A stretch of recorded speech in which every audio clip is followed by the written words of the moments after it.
जय माता दी दोस्तों, कैसे हैं आप लोग। आई होप स्वस्थ होंगे और मस्त होंगे।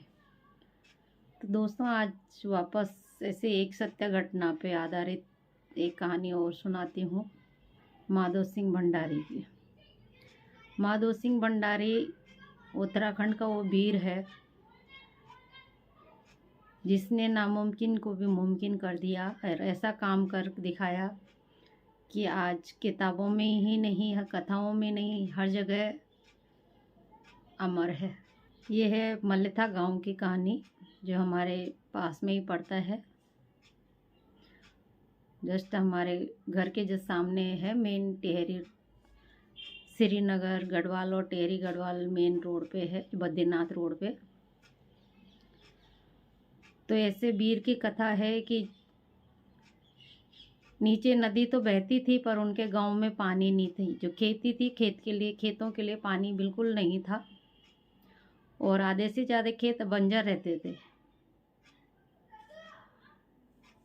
तो ऐसे एक बार की बात है कि उनके भाई की शादी हुई और भाभी आई गांव में। तो ऐसे मजाक हंसी मजाक जैसे देवर भाभी में चलती रहती है, जैसे चल रही थी।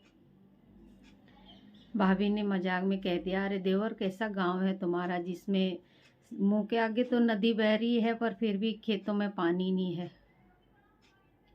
भले भाभी ने मजाक में कहा था पर उनके दिल में ये बात चुभ गई। और उन्होंने ठान लिया कि कैसा न कैसे करके गांव में जो खेत हैं, गांव के खेतों के लिए पानी लाना है। तो जो खेत थे उसके पहाड़ी थी उसके ऊपर, और पहाड़ी की दूसरी तरफ फिर दूसरी नदी थी। वो छोटी नदी थी जो जस्ट उनके मल्लेथा घर के सामने है, वो अलकनंदा बहती है। पर जो पहाड़ी की दूसरी तरफ थी वो छोटी गाढ़ गदरे टाइप में, जैसे नदियाँ होती हैं छोटे छोटे, वो थी। तो उसने पूरी लग गया, वो उसने ठान ली कि नहीं, मेरे को गांव में पानी लाना हो। तो लग गया। तो उसने पहले खुद ही लगा, फिर कुछ लोग और उसके सहयोग में लगे मल्लेथा के, और उन्होंने पहाड़ी को चीर के उसके अंदर ही अंदर सुरंग बना दी। जब तो ना तो इतनी मशीनें नहीं थी, सुविधाएं नहीं थी, लाइट के उजाले नहीं थे, चिमनियाँ जला के, और वो चीड़ का पेड़ होता है जो उसकी लकड़ियाँ जला के उजाले के लिए, उनको जला जला के वो सुरंग खोद डाली। बहुत इतनी मेहनत करी कि पहाड़ी को काटने में बीचों बीच पहाड़ी काट दी, फिर भी गांव में पानी नहीं आया। मतलब पानी वो जहाँ तक पहाड़ी की उस दूसरी तरफ तक पानी आता था, बाकी सुरंग के अंदर पानी नहीं आता था। खूब कोशिश कर ली कि ऐसा क्या है कि जो सुरंग के अंदर पानी नहीं आ रहा है, जो नहर बनी है। तो फिर आकाशवाणी हुई कि पहले इसमें इंसानी बलि चाहिए, किसी बच्चे की बलि देना, फिर इस नहर पे पानी आएगा।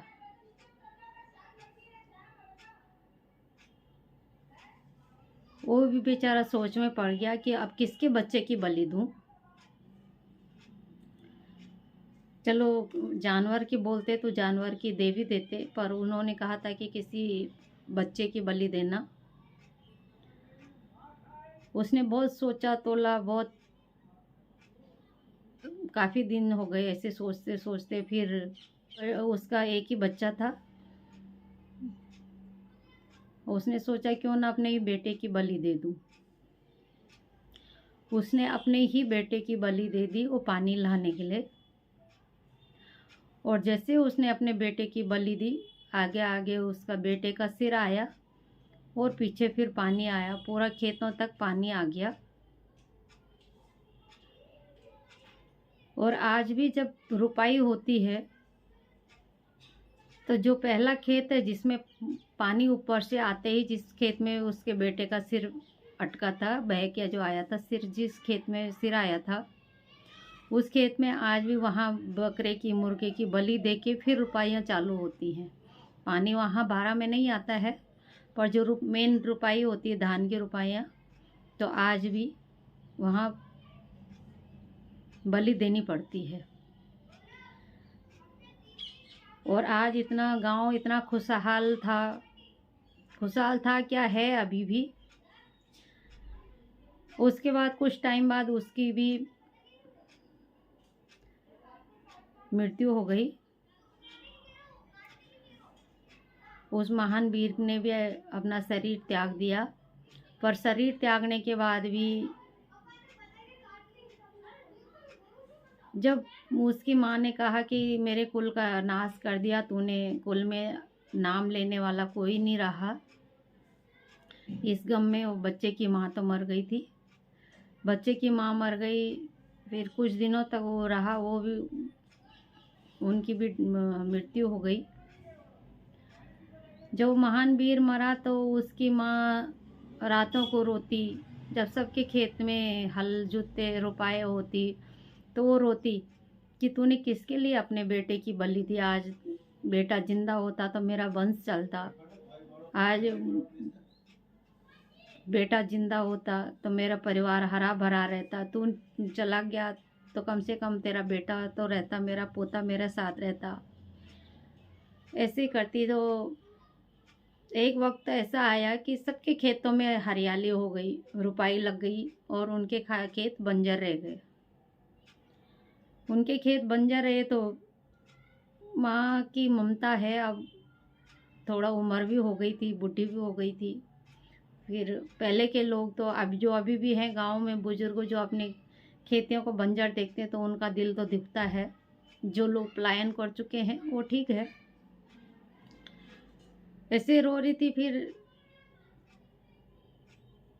दूसरे दिन जब रोई वो तो दूसरे दिन उनके खेत में हल जुते थे, रुपाई लगी हुई थी खेत में, मतलब बैल वैल के हल जोत के रुपाई हो चुकी थी खेत में। तो बहुत सारे होते हैं गांव में भी, ऐसे होते हैं कि जो किसी को किसी की खुशी बर्दाश्त नहीं होती है तो कोई आए उनके पास कि वो बूढ़ी ते रातों रात क्या किया तूने जो तेरे खेतों में रुपाई लग गई, ऐसी कौन सी घुटी पीली तूने, कैसी जवानी आ गई तेरे पे जो रात के रात ही तूने खेत बैलों से भी जुतवा दिया और रुपाई भी लगा ली। लोग ताने मारे उसको, तो उसको पता नहीं था, उसने सोचा कि ऐसे ताने मार रहे हैं लोग। वो बोली मेरा तो बेटा भी गया, पोता भी गया, पूरा परिवार भी गया, अब क्या चाहिए तुम लोगों को, अब क्यों ताना मार रहे हो। फिर कोई अच्छा इंसान था, वो आया, गांव का ही लड़का, बोला नहीं बूढ़ी, तुम्हारे खेत में है ना वास्तव में हल जुते हुए हैं और रुपाई लगी हुई है।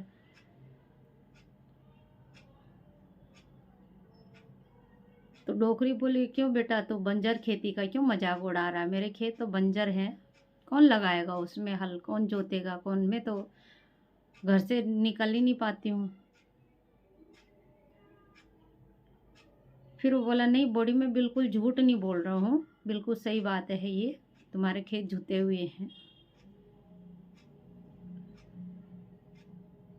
पर उस डोकरी माँ को यकीन नहीं हुआ, उसने सोचा पता नहीं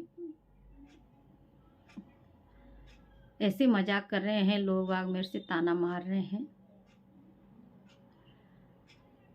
फिर वो बोला कि बूढ़ी अगर तेरे को, ताई अगर तेरे को विश्वास नहीं है, चल मैं तुझे खेत में ले चलता हूँ। खेत में ले गया, फिर वो लेके गया उसको कि नहीं तेरे खेत जुते हुए हैं, यहाँ रुपाई लगी हुई है।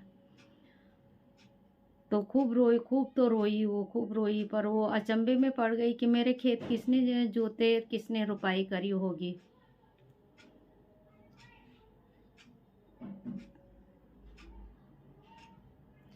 फिर ऐसे ही फसल हो गई, फसल जैसे हुई धान हो गई तो धान की कटाई भी हो गई, कटाई हुई।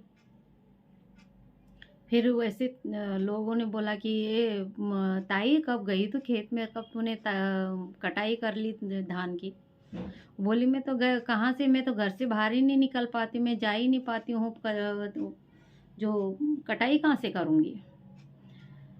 बोला नहीं नहीं, तेरे वो धान काट के हमारे क्या उसी तैरने के लिए रख लेते हैं, 3 दिन 5 दिन तक वहाँ सेक जा, जब वो अच्छा पक जाता है धान, थोड़ा एकदम से कच्चा धान निकालते हैं तो वो झड़ता नहीं है एकदम से घास बालियाँ से, और 2-3 दिन सिक जाता है तो अच्छे से फटाफट झड़ जाता है धान। बोला नहीं, वो वहाँ तो हमारे यहाँ वो बोलते कोंड के लग रहे हैं, ढेर लगा के उसको सिताने के लिए रख देते हैं। बोला तेरे खेतों में तो कोंड के लगे हैं। बोली नहीं नहीं, बोला नहीं, हाँ तो फिर वो समझ गई कि जैसे रुपाई लगी वैसे ही कुंड के भी लग गए होंगे। फिर उसने कहा कि आज तो मैं जागती रहूँगी, जैसे 3 दिन हो गए थे धान कटे हुए, आज तो मैं जागती रहूँगी, देखूँगी कि मेरे खेतों में कौन काम कर रहा है। तो तीसरे दिन भी रात को मंडाई वंडाई करके, और उसके बेटे जो पराली थी जो पूरे खेतों में सुखाने के लिए डाल दिया घास, और जो धान के कट्टे थे वो उसके घर तक पहुंच गए। तो उसको धान के कट्टे तो आते हुए दिख रहे थे पर बेटा नहीं दिख रहा था। वो अफसोस में पड़ गई, थोड़ा डरी भी एक कि ये क्या है, धान कौन ला रहा है मेरे घर में। पहले कि थोड़ा लोग निडर भी होते थे, वो तो सामने बाघ भूत भी आ जाते तो एक बार में डरते नहीं थे जल्दी से यूँ। तो सीधी बोली वो, कौन है तू और क्या लेके आ रहा है, ये क्यों ला रहा है धान, कौन है, पहले यहाँ सामने मेरे सामने आ, मुझे अपना नाम पता बता फिर रखना ये धान, नहीं तो उठा के ले जा, मुझे नहीं चाहिए ये धान। जहाँ मेरा बेटा गया पोता गया तो ये धान का मैं क्या करूँगी, मैं भी मर जाऊँगी तो अच्छा है कि इतना जीना है मेरे को, नहीं चाहिए मेरे को ये खाना। और या तो जो भी ये काम कर रहा है वो सामने आओ। फिर उसके बेटे आवाज़ आई उसको, तो बोली कि मैं कैसे यकीन कर लूँ कि मेरा बेटा तो मर चुका है। तो वो बोला कि नहीं माँ, मैं ही हूँ। तो बोली तो अगर तू है तो मेरे सामने आ। तो बोला मैं माँ नहीं, मैं तेरे सामने नहीं आ सकता हूँ। फिर वो माँ ने जिद करी और माँ के जिद के आगे उसको आना पड़ा। पर उसने अपनी माँ से एक वचन लिया, उसने कहा माँ कभी किसी को नहीं बताएगी तो कि ये काम मैं करता हूँ, किसी को नहीं बताएगी कि मेरा बेटा मेरे पास आता है। और जिस दिन तूने लोगों को किसी को बता दिया कि मैं तेरे खेत में काम कर रहा हूँ या मैं तेरे पास आ रहा हूँ या तुम मेरे को देख रही है, मेरे से बात कर रही हो, उसके बाद मैं नहीं आऊँगा। फिर हुआ ऐसे ही बहुत सालों तक वो हल जो सारे खेतों में काम करता रहा, पूरे जो साल भर में जो फसल होती है जो भी, और रोज़ रात को अपनी माँ से मिलने आता था, रोज़ माँ से बातें करता। कितनी बार तो फिर माँ की ममता है उसे खाना वाना भी खिलाती कि नहीं खाना खा, सुलाती गोद में। तो ऐसे चलता रहा काफ़ी टाइम तक। पर वही होता है किसी किसी को किसी की खुश वो बर्दाश्त नहीं होता है, किसी को यूँ होता है कि चलो यार ठीक है, बूढ़ी अम्मा उसका काम हो रहा है तो ठीक है, और किसी किसी को तो यूँ होता है कि ये इसका काम हो कैसे रहा है। होते हैं कोई कोई ऐसे एक आधी, जहाँ अच्छे लोग हैं तो वहाँ बुरे भी हैं, वो हर जगह हैं। तो हर जब भी बैठते तो वो उनसे बोलते उसकी माँ से, तेरा काम कौन कर रहा है, तेरे खेत में कौन जा रहा है, तेरे हल कौन जोत रहा है, पता नहीं कौन है इसके डोकरी के, कौन है तेरा ऐसा। मतलब यूँ ताने, यूँ इस तरह से उसको परेशान करना चालू कर दिया है कि ताकि ये उगले कि कौन है। तो वो रोज़ अपने बेटे को बोलती कि लोग मेरे को ऐसे बोलते। बेटा बोलता माँ कोई बात नहीं, बोलने दे, तेरे को मैं चाहिए तो बोलने दे, लोगों को बोलने दे। पर कभी होता है ना कि जैसे देरानी जिठानियाँ भी होती हैं घरों में, तो कोई ऐसी चुभती बात बोल देते हैं जो दिल पे चुभ जाती है। किसी ने बोल दी ऐसी बात और उसको गुस्सा आ गया बूढ़ी माँ को, उसने बोल दिया कि कौन करेगा, मेरा मरने के बाद भी मेरा बेटा ही कर रहा है, वही आता है वो। बस उसके बाद उसने आना बंद कर दिया, क्योंकि उसने अपने माँ को पहले ही बोल दिया था कि मैं किसी के पास सामने मेरा जिक्र मत करना। पर होता है, हो सकता है उसका वहीं तक लिखा था कि उसको उतनी अपनी माँ की सेवा करनी थी। माँ की सेवा करी। और फिर दोस्तों, फिर उसके बाद वो नहीं आया। उसने कितना पुकारा, उसके बाद वो डोकरी माँ भी उसकी याद में खूब रोई, पछताई भी बहुत कि मैंने क्यों कहा होगा, क्यों गुस्सा करा होगा। पर वो कहते हैं ना कि फिर जब काम खराब हो जाता है उसके बाद पछताने से भी कोई मतलब ही नहीं है।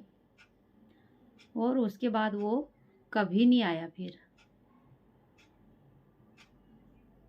उसके कहते हैं कि कुछ ही सालों तक उसकी माँ भी जिंदा रही, फिर उसकी याद में फिर धीरे धीरे रो रो के उसकी आंखें फूट गई, अंधी भी हो गई, और कुछ टाइम बाद उनकी भी डेथ हो गई।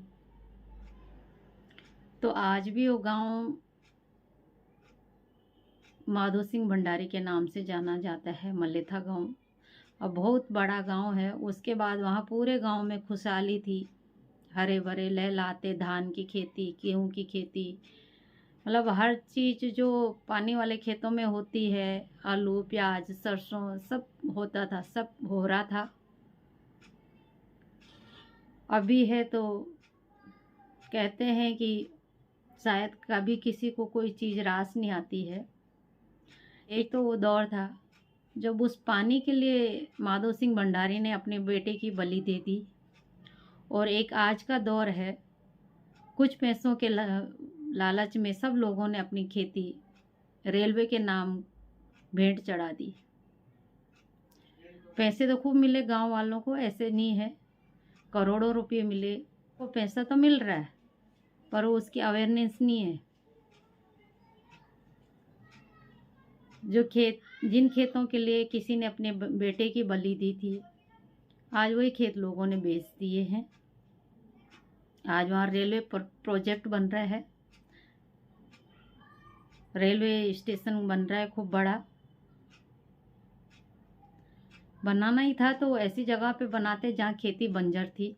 सरकार की समस्या है, और उनके जो लोग बेच रहे खेतों को, उनकी आने वाली पीढ़ियाँ सोचेंगी, उनको सोचने की ज़रूरत है कि हमारे आगे वो पीढ़ियाँ कैसी होगी, क्या होगी। दोस्तों, ये है एक सत्य घटना। और पहले ये जब हम पढ़ाई करते थे तो हम 6वीं 7वीं की क्लास में हमारे माधो सिंह भंडारी का पाठ था कि वो कौन था और कैसे उसने अपने बेटे की बलि दे के गाँव में पानी लाया। तो ये है एक और सत्य घटना। और इसके साक्ष्य परिणाम आज भी मिलते हैं, प्रमाण आज भी हैं। आज भी उत्तराखंड के उत्तराखंड की जो पौराणिक कथाएं हैं, पौराणिक ग्रंथ हैं, उनमें माधो सिंह भंडारी का नाम स्वर्ण अक्षरों में है। और आज भी उस नहर में पानी आ रहा है। माधो सिंह भंडारी जहाँ पे उसने अपने बेटे की बलि दी, वहाँ उसका स्मारक बना रखा है। हालांकि देखभाल कम है, ना तो उधर गवर्नमेंट का इतना ध्यान है, ना गांव वालों का। शायद वहाँ रख रखाव हो, गवर्नमेंट भी थोड़ा ध्यान देवे तो शायद एक पर्यटक स्थल बन जाए वो। पर वो किताबों तक ही सीमित रह गया, इन कहानियों तक ही सीमित रह गए। माधो सिंह भंडारी जैसे बहुत सारे वीर हमारे उत्तराखंड के। तो दोस्तों, कैसे लगी आपको ये कहानी? आई होप अच्छी लगी हो। तो लाइक करें, कमेंट करें, सब्सक्राइब करें। और आपको अच्छी लगी तो कमेंट ज़रूर करें दोस्तों, ताकि मैं और ऐसी सत्य घटनाओं पर आधारित और कहानियाँ आपको सुनाती रहूं। जय माता दी।